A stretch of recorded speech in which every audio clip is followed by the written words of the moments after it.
Hello, my friends, and welcome back to the show that never ends. I'm Rod with you, your happy hippie. I'm here to do a contest entry for ELLIOTT Cruz. I think it's 135 sub. He's way up there. He's probably about 150 now. He's having a contest. Great little channel. Very informative YouTuber. You really enjoy watching him. ELLIOTT, thank you for having this contest. It's 4 simple questions. Show some albums or a band from your hometown, your home area. And I'm out of the Washington, D.C. area, right outside D.C. One of the big bands when I was a teenager, Minor Threat. And I was going to save this for a finds video. I'll probably still show it in a couple of weeks.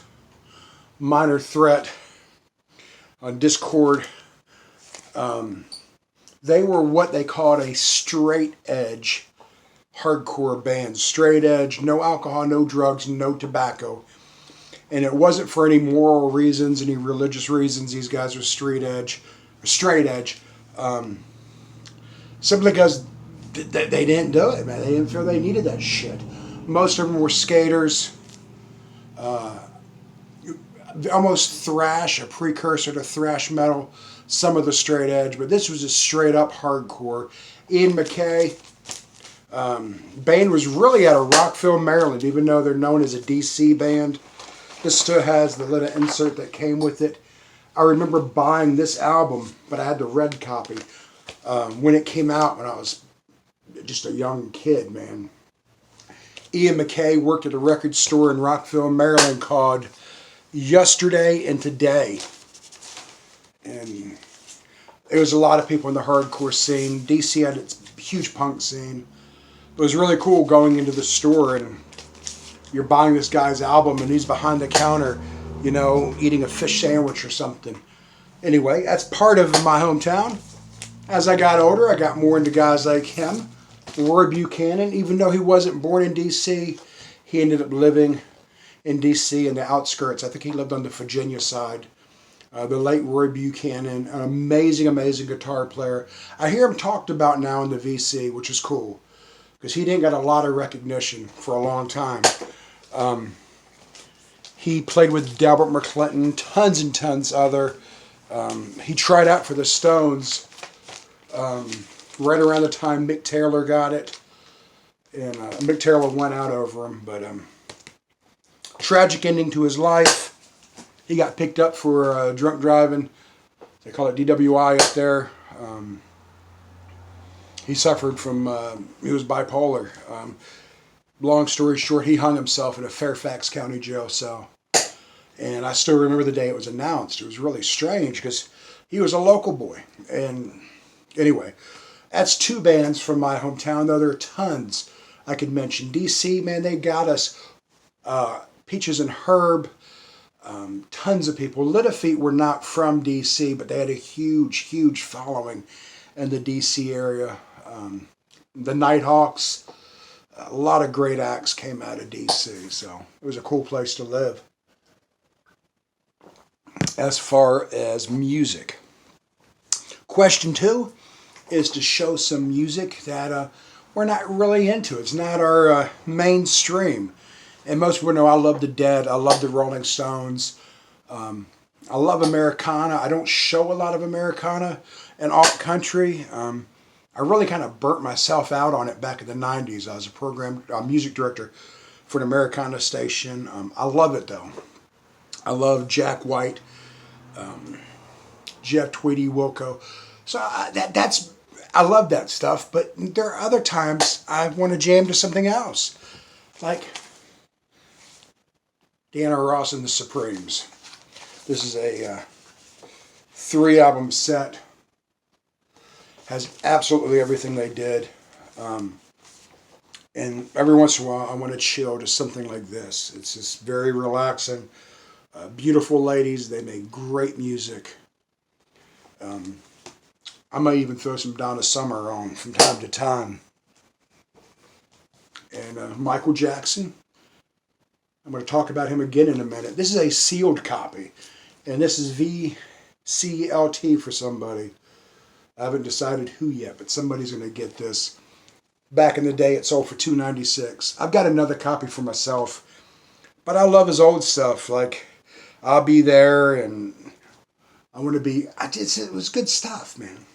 It's before he got whatever he got. Third question.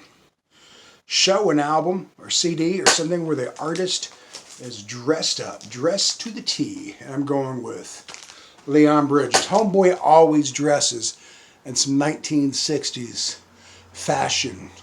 And I don't mean the hippie fashion. I mean the suits. Look at that dude. Incredible musician. Also the late Bill Evans. He was just a young buck, about 25 there, but he looks very, very dapper. Bill Evans. Love it. And thirdly was something autographed. I had a lot of autographed CDs at one time, and unfortunately most of those are gone. But I've got an autograph Trish Murphy. The beautiful Trish Murphy.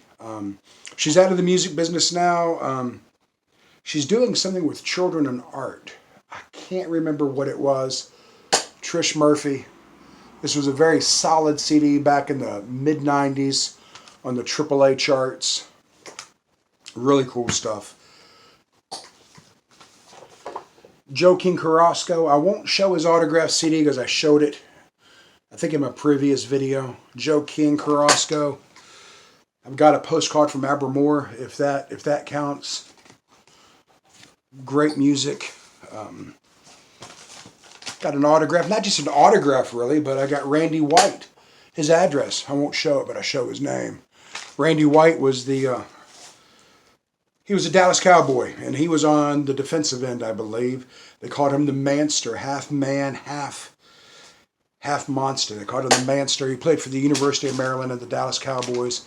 And he gave me his address one time when I interviewed him to mail him something. I never did. I forgot what it was. So if you're watching this from Randy, please don't beat my ass. Richard X. Heyman. Some Steve Forbert. Steve Forbert, remember him? He had Romeo's tune, Meet Me in the Middle of the Night, Bring Me Southern Kisses from Your Room. Steve Forbert. The beautiful and lovely Heather Miles. I got to hang out with her a couple times, man. Great country singer. Unfortunately, she was not doing the type of country they were playing on country radio at the time, so she was really overlooked.